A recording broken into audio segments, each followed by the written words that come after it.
So the next part of our story comes to the Tumble Downs. Now the Tumble Downs are a part of the Great Forest, okay, beyond the Great Wood, okay, where there's just sort of rock and stone, and it starts with a big picture, okay, of the Tumble Downs here. So there's not a lot there, okay, except lots and lots of rocks and boulders.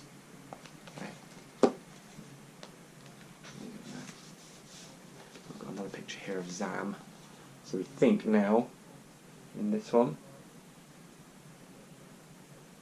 we might be going back to hear what happened to Zam after he escaped from the rats in Troutwine.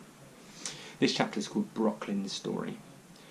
Deep in the Tumble Downs, Zam Zephyr sat back in his chair and admired the well-stocked shelves here in the underground cavern kitchen. He polished the runcible spoon thoughtfully with the corner of his apron and put it back in his top pocket. The spoon had really changed Zam's life. He didn't mind admitting it. He closed his eyes and allowed his thoughts to drift back to that fateful day, just a few weeks ago, when the League of Rats had sabotaged the Grand Duchess of Troutwine's tea ball, and everyone had blamed Bakery No. 9 again.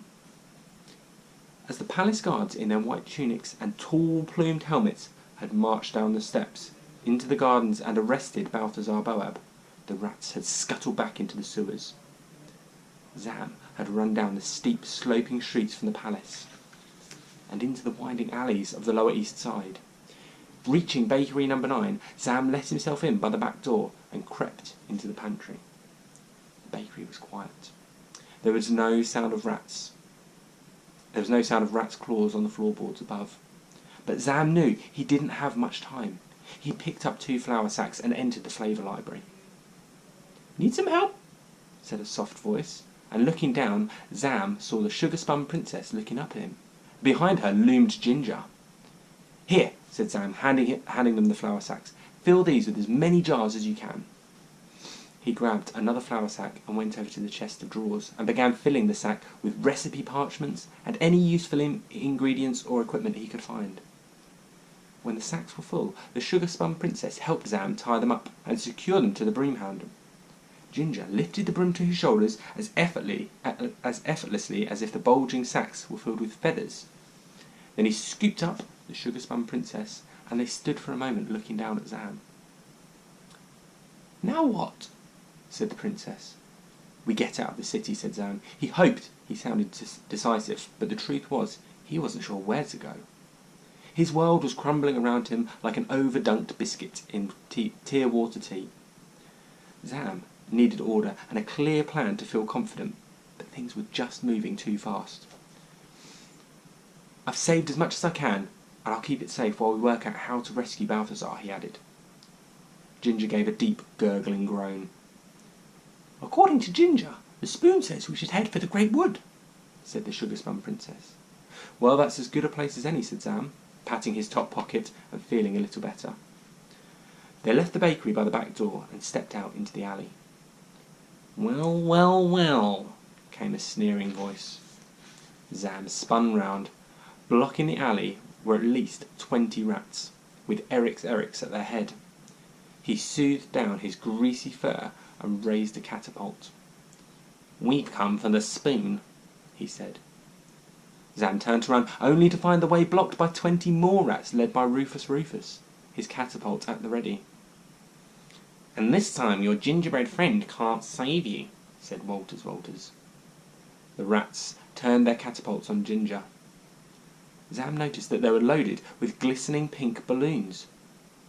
"Water bombs," said Rufus, chuckling. "Guaranteed to turn your friend here into soggy biscuit crumbs."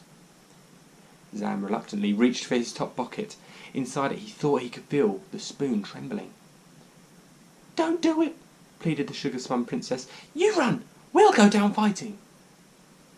Just then there was a loud clang, and the grill covering the sewer in the back alley flew open.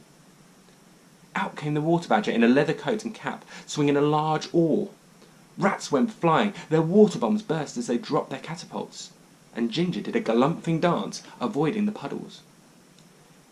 "Down into the sewer, quickly!" said the badger, batting away flying water bombs. Zam and Ginger, with the sugar-spun princess on his shoulder, climbed down into the sewer, followed by the badger, who clanged the grill shut behind them. He threaded a padlock through the bars and snapped it closed. That should hold them for a while, he growled. "We'll hunt you down," shouted Walters from the alley. "Nobody escapes the League of Rats." Waiting below was the water badger's barge. Zam recognised it from the last visit to the sewers. "Brocklin's the name," said the water badger, helping Zam aboard. "And I'm the sluice keeper. Seems you got on the wrong side of our ratty friends. Never a good thing in this city of ours, believe me." Ginger stepped reluctantly on the barge, eyeing the water warily. He was coaxed on board by the sugar-spun princess whispering in his ear. "But how did you know we needed help?" asked Zam, and he settled himself down on a clump of reeds only for the river sprites to start flapping around him, the leafy tendrils on their hats quivering. "Mind the reedlings," cautioned Brocklin. "They need planting upriver to keep the waters clear. As for that runcible spoon of yours, word travels fast in the sewers. It has powerful tree magic in it, probably carved from the forever wood." The badger continued powering the barge forward with strokes of the oar, which seemed to glow softly in his paws. I wonder if that's made from the wood of the forever tree. Looking down, Zam saw that the runcible spoon was glowing too. Brocklin smiled at him. "My oar is crafted from that ancient wood, though not as powerful as your spoon. It's served me well since the League of Rats took over. I do my best to clean up the mess that they make and keep the sluice gates clear. I usually stay out of the rats' business, but they're getting worse, and when I heard the commotion up above, I had to help. Rufus and Eric's are bullies," he continued, "but the rats aren't all bad, you know. Once upon a time, before the waistcoats and the cakes, rats were forest creatures, loyal and kind and full of stories." Brocklin frowned. "But they changed when they lost their leader."